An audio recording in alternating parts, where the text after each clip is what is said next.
Krishna, who has who has come from all the way from Hyderabad to take part in this program. Welcome you on behalf of Kodak. ಈ ಕಾರ್ಯಕ್ರಮದಲ್ಲಿ ವಿಶೇಷವಾಗಿ ಭಾಗವಹಿಸ್ತಾ ಇರುವಂತ ಎಲ್ಲ ಸಂಪನ್ಮೂಲ ವ್ಯಕ್ತಿಗಳೇ, ಅಧ್ಯಾಪಕ ವೃಂದದಲ್ಲಿ, ವಿದ್ಯಾರ್ಥಿ ಮಿತ್ರರೇ ಹಾಗೂ ಮಾಧ್ಯಮ ಸ್ನೇಹಿತರೆ, ಮುಖ್ಯವಾಗಿ ವೇದಿಕೆ ಮೇಲೆ ಕೂತಿರುವಂತಹ ಎಲ್ಲ ನನ್ನ ಹಿರಿಯ ಸ್ನೇಹಿತರೆ, ಎಲ್ಲರಿಗೂ ನಮಸ್ಕಾರ. ನಾನು ಈ ವಿಷಯ ನೋಡಿದ ಮೇಲೆ ತುಂಬಾ ಹೊತ್ತು ಇಲ್ಲಿ ಕುತ್ಕೋಬೇಕು ಅಂತ ಆಸೆ ಪಟ್ಟಿದ್ದೆ. ಆದರೆ ಕೆಲಸದ ಒತ್ತಡಗಳು ನಮಗೆ ಹೆಚ್ಚಿಗೆ ಕುತ್ಕೊಳ್ಳಿಕ್ಕೆ ಬಿಡ್ತಾ ಇದ್ದೀನಿ. 12:30 ಇನ್ನೊಂದು ಕಾರ್ಯಕ್ರಮಕ್ಕೆ ನಾನು ಚಿಕ್ಕಬಳ್ಳಾಪುರದಲ್ಲಿ ಇರಬೇಕಾಗಿದೆ. ಅದಕ್ಕಾಗಿ ಅವ್ರಿಗೆ ಮಾತು ಕೊಟ್ಟಿದ್ದೀನಿ, 11:30 ಮುಗಿಸ್ಕೊಂಡು ನನ್ನ ಕೆಲಸವನ್ನು ಮುಗಿಸ್ಕೊಂಡು 12:30 ಖಂಡಿತ ಬರೋದು ಮುಟ್ತೀನಿ ಅಂತ. ಡಾಕ್ಟರ್ ಚಚನಿ ಅವರ ಬರ್ಡೇ ಕಾರ್ಯಕ್ರಮ. ಅದಕ್ಕಾಗಿ ಮಧ್ಯದಲ್ಲಿ ನಾನು ಹೋಗ್ತಾ ಇದ್ದೆ, ದಯಮಾಡಿ ಬೇಸರ ಪಡ್ಕೊಬೇಡಿ. ಕಳೆದ 4 ವರ್ಷದಿಂದ ಸಾಮಾನ್ಯವಾಗಿ ಎಕ್ಸ್ಟೆಂಪೋರ್ ಮಾತನಾಡೋದು ನನ್ನ ಅಭ್ಯಾಸ ಆಗಿದೆ. ಸ್ಟೇಜ್ ಮೇಲೆ ಬಂದಾಗ ವಿಷಯವನ್ನು ನೋಡಿ ಏನು ಅನಿಸ್ತದೋ ಆ ಹೊತ್ತಿಗೆ ಹೇಳುವಂತದ್ದು ಅದು ರೂಢಿ. ಆದರೆ ಈ ವಿಷಯದ ಬಗ್ಗೆ ನಿನ್ನೆಯಿಂದ ತಲೆ ಕೆಡಿಸಿಕೊಳ್ತಾ ಇದ್ದೀನಿ. ರಾತ್ರಿ ಯೋಚನೆ ಮಾಡ್ತಾ ಇದ್ದೆ. ಯಾಕಂತಂದ್ರೆ ಇವತ್ತಿನ ಸಮಕಾಲೀನ ವಿಷಯ ಇದು. ನಮ್ಮ ಸಮಾಜದಲ್ಲಿ ಬಹಳ ಮುಖ್ಯವಾಗಿ ಚರ್ಚೆ ಆಗಬೇಕಾದಂತ ವಿಷಯ ಹಾಗೂ ನಮ್ಗೆಲ್ಲರಿಗೂ ಸಂಬಂಧಪಟ್ಟಿದೆ. ಸಮಾಜದ ಅರ್ಥವನ್ನ ಕಡೆಗಣಿಸಿ ಇನ್ನೊಂದು ಅರ್ಥ ಸರಿಯಾಗಲಿಕ್ಕೆ ಸಾಧ್ಯವೇ ಇಲ್ಲ. ಆ ದೃಷ್ಟಿಯಿಂದ ಈ ಒಂದು ಕಾರ್ಯಕ್ರಮ financial inclusion as a pathway to gender equity shaping national priorities. I feel this is a very important and timely topic to be discussed today, sir. I hail from a district in Karnataka where 25% of the people, when India got independence, 25% of the population were widows. I come from that district. I have seen them working in so many places. ಎಲ್ಲರ ಮನೆಯಲ್ಲಿ 20 ವರ್ಷಕ್ಕೆ ಅಮ್ಮಮ್ಮನಾಗಿ ಅವರು ಕೆಲಸ ಮಾಡ್ತಾರೆ. ಅವರಿಗೆ ಚಿಕ್ಕ ವಯಸ್ಸಿನಲ್ಲೇ ತಲೆಯನ್ನ ಓಡಿಸ್ಬಿಡ್ತಾ ಇದ್ರು. ಯಾಕಂತಂದ್ರೆ ಆಕೆ ವಿಧವೆ ಅನ್ನುವ ಕಾರಣಕ್ಕೆ. ಯಾರ್ಯಾರ್ದೋ ಮನೆಯಲ್ಲಿ ಹೆರಿಗೆ ಆಗ್ಬೇಕಾದ್ರೆ ಈ ಹೆಂಗಸು ಹೋಗಿ ಅಲ್ಲಿ ಕೆಲಸ ಮಾಡಿ 6 ತಿಂಗಳು 1 ವರ್ಷ ಕೆಲಸ ಮಾಡಿ ಮತ್ತೆ ಇನ್ನೊಂದು ಕಡೆ ಹೋಗ್ತಾ ಇದ್ರು. ಇಂಥವರ ಪಾಪ್ಯುಲೇಷನ್ ಜನಸಂಖ್ಯೆ 25% ಇತ್ತು ಉತ್ತರ ಕನ್ನಡದಲ್ಲಿ ಸ್ವಾತಂತ್ರ್ಯ ಬಂದಾಗ 1930s to 1940s.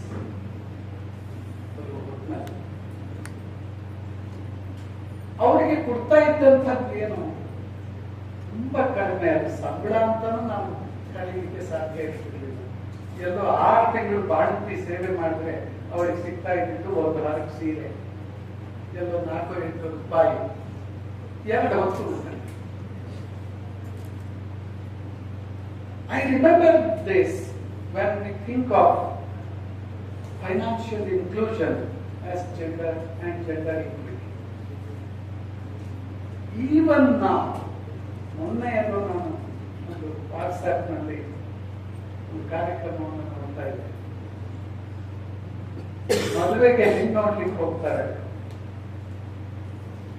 ಆಮೇಲೆ ಹುಡುಗನ ಅಜ್ಜಿಯ ಬೇಡಿಕೆ ಏನು ಅಂತಂದ್ರೆ, ಆ ಹುಡುಗಿ ಕೆಲಸ ಮಾಡ್ತಿದ್ದಾಳೆ, ಏನೇ ಆದ್ರೂ 1ನೇ ತಾರೀಕಿಗೆ ನಿನ್ ಸಂಬಳವನ್ನೆಲ್ಲ ತಂದು ಗಂಡನ ಹತ್ರ ಕೊಡ್ಬೇಕು.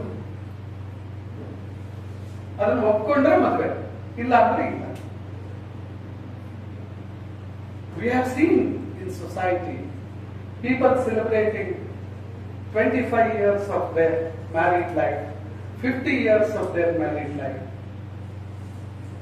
ಒಂದ್ಸರಿ ಹೀಗೆ ದಾಂಪತ್ಯದ 50 ವರ್ಷ 50 ವರ್ಷದ ಸಂಭ್ರಮವನ್ನು ಆಚರಿಸಿದಂತಹ ದಂಪತಿಯನ್ನು ನಾನು ಆಮೇಲೆ ವಿಚಾರಿಸಿದೆ. ಆ ಹೆಂಡತಿಯನ್ನ, ನಿಮ್ಗೆ ಇವತ್ತಿಗೂ ನಿಮ್ಮ ಮನೆಯವರಿಗೆ ಒಂದು ಸೀರೆ ಬೇಕಾದ್ರೆ ಬೇಕು ಅಂತ ಧೈರ್ಯವಾಗಿ ಕೇಳುವ ಅಧಿಕಾರ ಇದೆಯಾ, ಧೈರ್ಯ ಇದೆಯಾ ಅಂತ ಪಾಪ ಆ ತಾಯಿ ಸುಮ್ಮನೆ ಯಾಕಂತಂದ್ರೆ ನನಗೆ ಖಂಡಿತವಾಗಿ ಗೊತ್ತು, 50 ವರ್ಷ ಇವರು ದಾಂಪತ್ಯದ ಸುವರ್ಣ ಮಹೋತ್ಸವವನ್ನು ಆಚರಿಸ್ತಾರೆ, ಆ ಗಂಡನ ಜೊತೆ ಬಾಳಿರ್ತಾಳೆ, ಆದ್ರೆ ಒಂದು ಸೀರೆ ಬೇಕು, ತನ್ನ ಅಗತ್ಯಗಳು ಏನಿದ್ದಾರೆ ಧೈರ್ಯವಾಗಿ ಕೇಳಲಿಕ್ಕೆ ಹೆಂಡತಿಗೆ ಆ ಧೈರ್ಯ ಇರೋದಿಲ್ಲ. ಜೊತೆಗೆ ಗಂಡನ ಹತ್ರ ಕೇಳಲಿಕ್ಕೆ ಸಲಿಗೆ ಕೂಡ ಇರೋದಿಲ್ಲ. This is the reality in India.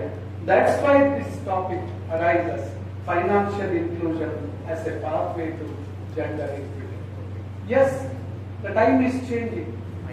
We are seeing more and more women coming for jobs.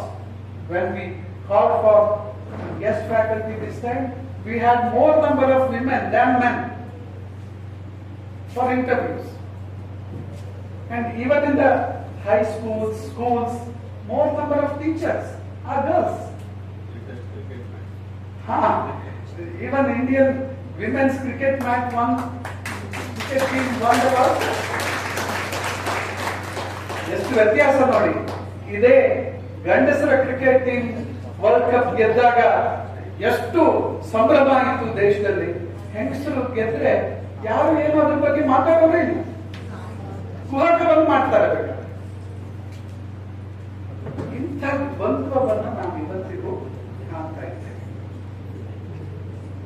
ಮನೆಯಲ್ಲಿ ಹೆಚ್ಚಿನ ಅಂಶವನ್ನ ಆಕೆಯೇ ದುಡ್ಡು ತಂದ್ರು ಕೂಡ ಅದನ್ನ ಅನುಭವಿಸುವ ಹಕ್ಕು ಅವಳಿಗಿಲ್ಲ.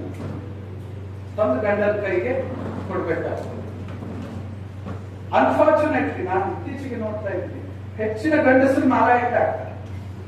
ಹೆಂಡತಿ ಗಳಿಸುವಾಗ ಇವನು ಆರಾಮ್ ಕೂತ್ಕೋತಾರೆ.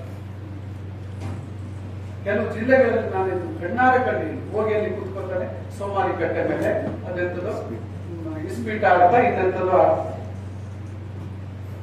ನಾನು ಅನೇಕ ವರ್ಷಗಳ ಹಿಂದೆ ಒಂದು ಲೇಖನವನ್ನ ಬರ್ತಿದ್ದೆ.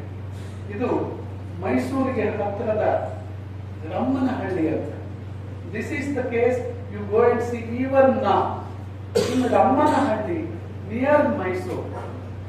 All those women who carry fruits on their head loads in and around KR circle, those women, old women mostly, are from Ramanahalli. They get up at 4 o'clock in the morning. 4 ಗಂಟೆಗೆ ಎದ್ದು ಈ ಗಂಡಂದ್ರಿಗೆ ಬೇಕಾದ ಕೆಲಸವನ್ನ, ಅಡಿಗೆಯನ್ನ ಎಲ್ಲ ಮಾಡಿಬಿಟ್ಟು ಒಂದೊಂದು ಹೆಡಿಗೆಯನ್ನ ತಗೊಂಡು ಬರ್ತಾರೆ ಬಸ್ಸಲ್ಲಿ.